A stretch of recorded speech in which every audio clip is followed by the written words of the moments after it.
अछूत कौन? महात्मा बुद्ध प्रवचन सभा में आकर मौन बैठ गए। शिष्य समुदाय उनके इस मौन के कारण चिंतित हुए कि कहीं वे अस्वस्थ तो नहीं हैं। आखिर एक शिष्य ने पूछ ही लिया, भंते, आप आज इस तरह मौन क्यों हैं? वे नहीं बोले तो दूसरे शिष्य ने फिर पूछा, गुरुदेव, आप स्वस्थ तो हैं? बुद्ध फिर भी मौन ही बैठे रहे। इतने में बाहर से एक व्यक्ति ने जोर से पूछा, आज आपने मुझे धर्म सभा में आने की अनुमति क्यों नहीं दी? बुद्ध ने कोई उत्तर नहीं दिया और आंखें बंद कर ध्यानमग्न हो गए।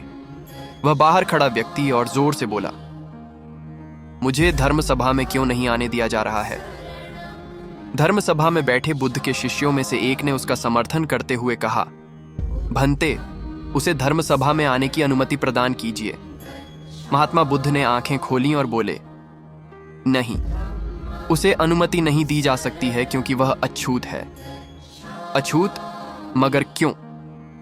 सारे शिष्य सुनकर आश्चर्य में पड़ गए कि भंते ये छुआछूत कब से मानने लग गए। महात्मा बुद्ध ने शिष्य समुदाय के मन के भावों को ताड़ते हुए कहा, हाँ, वह अछूत है। वह आज अपनी पत्नी से लड़कर आया है। क्रोध से जीवन की शांति भंग होती है। क्रोधी व्यक्ति मानसिक हिंसा करता है। इस क्रोध के कारण ही शारीरिक हिंसा होती है। क्रोध करने वाला अछूत होता है क्योंकि उसकी विचार तरंगें दूसरों को भी प्रभावित करती हैं। उसे आज धर्म सभा से बाहर ही रहना चाहिए। उसे वहां खड़े रहकर पश्चाताप की अग्नि में तप कर शुद्ध होना चाहिए। शिष्यगण समझ गए कि अस्पृश्यता क्या है और अछूत कौन है।